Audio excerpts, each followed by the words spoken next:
If you're running lead generation ads on Meta right now, I'm going to show you the exact 3 funnels you need to be utilizing to get you above $100,000 per month. So without further ado, let's jump into it. I'm going to break these down from the cheapest to run all the way to the most expensive.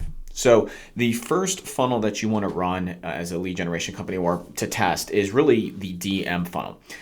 As you can see here, working from left to right is basically here's the ad level all the way till you acquire the client. I've also put in here specifically like KPIs and benchmarks you need to be looking for when you're running these ads, because all of these campaigns are quite different in regards to what KPIs you're looking at. And each one that we go through, each funnel will have their specific KPIs laid out.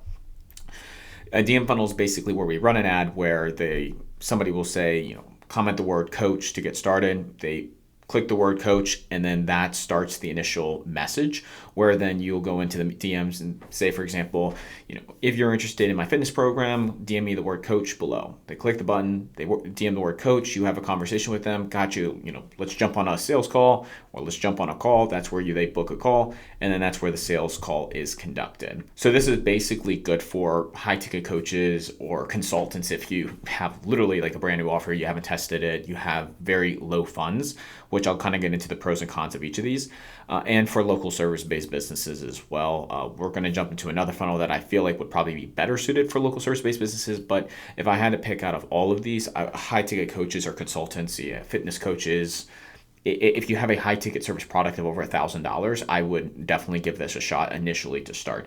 I scaled up a company to well over $75,000 per month just with DM campaigns alone. So to kind of get into the pros of the DM funnel campaign, super cheap to run. I mean, you can get started with $25, $30 a day budget is plenty enough to get started with one of these funnel campaigns. You're looking at 100K per month is definitely doable. It's going to be hard to get to 100K per month, but you definitely can do it. I've gotten really close to it. You get better show rates because you're having good quality, or not necessarily good quality leads, but you're having good quality conversations with all these people. It's very simple to set up. I mean, you just need the ad, connect your Instagram, and boom, you can go ahead and run the campaign. Very simple to set up. And like I said, it runs on a really low budget. Now, the cons, basically on the contrary, is it's not scalable. There's too many conversations going on in the DMs, and this is where we found the bottleneck too when we were running this, is there's just so many conversations that are happening. And if the appointment setter or the CEO, whoever's in the DMs, has to take time off, it affects the entire sales team's calendar just because everything relies so heavy on those DMs. Like I said, it requires a lot of time. The follow-up confusion is there because if you're having so many conversations in the DMs, and obviously there's softwares out there that can make this process much more simple, but trying to do this directly from the Instagram app can be very confusing because you kind of lose which clients you're working with or who's warm and who's not. I mean, you could put people in general category on your Instagram messages or primary, but it's extremely difficult and confusing if you're trying to have to follow up with all of these people, which cause errors to happen. You lose leads, and people that would have scheduled an appointment end up not scheduling.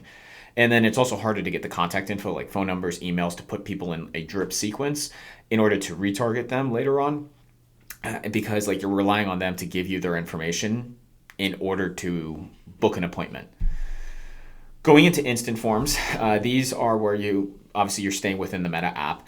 As you can see, obviously, we do have a little bit more of an increased cost in regards to book costs and then obviously client acquisition costs. But again, these are really good for local service-based businesses. If you have a high-ticket service, obviously you can still use these. But for local service-based businesses, I've seen these work extremely well. And then if you're an agency, especially a new agency, these work extremely well as well. And again, they're relatively cheap to test. You have a conditional logic feature where you can start filtering out certain people that don't meet certain requirements, because obviously you can ask questions and you can filter people out based upon the way that they answer those questions. It's way more scalable because obviously it's automated. People will just fill them out versus you having to have a conversation with each and every single one of these people. The leads are very cheap. There is no pixel required. So, I mean, since everything is within Meta, there's no pixel required in order to track that data on an external website, which again, it makes it much more simple to get these set up. I mean, this is basically almost as simple to get started as a DM campaign as well. And then it's also able to gather that email and SMS data automatically, since people are putting their information in, your email, the SMS. That way you have another way to contact them instead of just relying on Instagram as well. Now, getting into the cons, you are limited on the filtration. Obviously, Meta has put a lot of updates into the instant forms right now, so you have some more options when it comes to filtration, but even then you're still not near as able to limit leads, because you can only qualify so many leads with conditional logic that you're very limited on the platform. It does require quick speed to lead. And when I say this, it's especially for this funnel to work, you need to be calling these people within 60 seconds if you can, no more than 5 minutes of once a lead comes in, to get the best quality and performance out of this.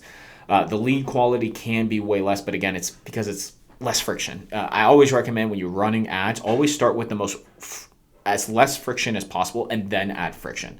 So if you're starting a new offer, I would utilize either instant forms or DM campaigns initially to start and then get more advanced. And then it's going to require an appointment setter to be hired in order to manage a lot of these for you, especially if you're a busy business owner, you're delivering services to these clients and taking sales calls. You're not going to have as much time in order to call these people up. So I would just hire somebody from the Philippines to take care of all of that appointment setting for you. And then finally, getting into the VSL, video sales letter funnel. You probably have heard that term before. As you can see here, cost per lead, cost per book call goes up quite drastically from the other two funnels that we just talked about. However, these are really good for high-ticket coaches, consultants that have tested an offer. You've got some sales, you've got a proof of concept that your offer is good. People are willing to pay $5,000, $10,000 for the product. If you have like low-ticket items, PDFs, a school community, again, VSL funnels are really, really great. You don't necessarily have to have a VSL in it, because a video sales layer is basically a video explaining the product.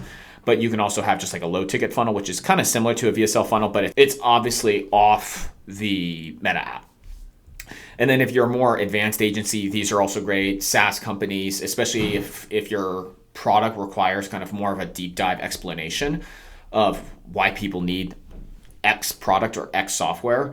Obviously, again, the VSL funnel is going to be the best for that. Now, going into the pros of this, the filtration is probably one of the best things, my favorite part, because it allows you to also control the API events. And what I mean by that is, as people come into your VSL and say they're interested in your product or your service, they click a button to go input their information in and fill out like a quiz form. And based upon the answers that they have, you can start filtering people out by saying, I only want to talk to these kind of people that answer this question, this question, this question in X such way.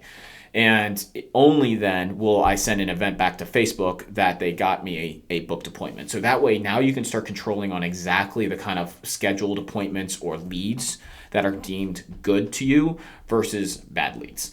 Obviously, in conjunction with that, you're going to get better leads from this, because obviously the more friction that's in there and the more hoops people jump through to get on a sales call with you, they're just going to be better leads.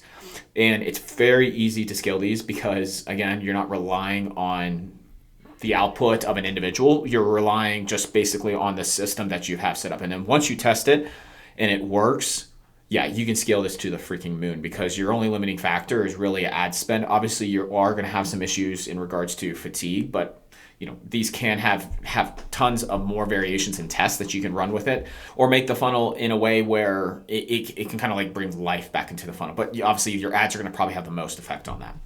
And then finally, with the VSL funnel, it is expensive to test. I would say I would not test this unless you can spend at least $100 to $300 a day in ad spend, because it's just going to take a long time.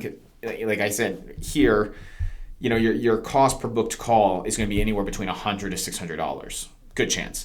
So because of that, if you're not willing to spend $100 and you're only willing to spend $20, that means you're only going to get about a booking a week. And at that rate, you're not necessarily going to be able to test. And that's if your funnel is performing at KPI. And when you start with a new funnel, there's just so many more variables, right down here, which can cause more problems that need to be tested. And the only way to test that is with volume. And if you're not able to swing $100 to $300 a day for at least a week to 2 weeks to get some real data into the account, I wouldn't recommend testing this until you obviously have that proof of concept. It does take a lot more time. You're going to have to buy at least Go High Level, ClickFunnels, or some other software in order to have and build out the funnel itself. I always use Go High Level. It's pretty simple to use, at least for me it is. but it does take a lot longer to set up. Obviously, you have to film the VSL, you got to create the opt-in forms, the automations, the emails, the SMS, and all of that. So there's a lot more pieces to this puzzle. Again, it's easy to scale, and once you're really bringing on like a sales team, a bunch of appointment setters, this is when you really want to make sure that you have this dialed in. This is what's allowed me to scale up multiple other companies to much larger levels than we were when we were running instant forms and DM campaigns, just because, again, this is all automated, where the video sales letter does majority of the heavy lifting for you, and then you can have those filtrations in place to really give you the best of the best quality leads versus having to rely on your appointment setters to do that for you. So these are really the big funnels that I would be running if I was in like the lead gen space. Again, it depends on like where you're at right now within your business in regards to which funnel to utilize. So if you guys have any questions on which funnel to utilize or questions on this video, put your questions down below in the comments. I'd be more than happy to reply to those. And please, if you haven't done so yet, subscribe to the channel so that way you guys can get the biggest updates on videos that I drop. So with that being said, I will catch you guys in the next video.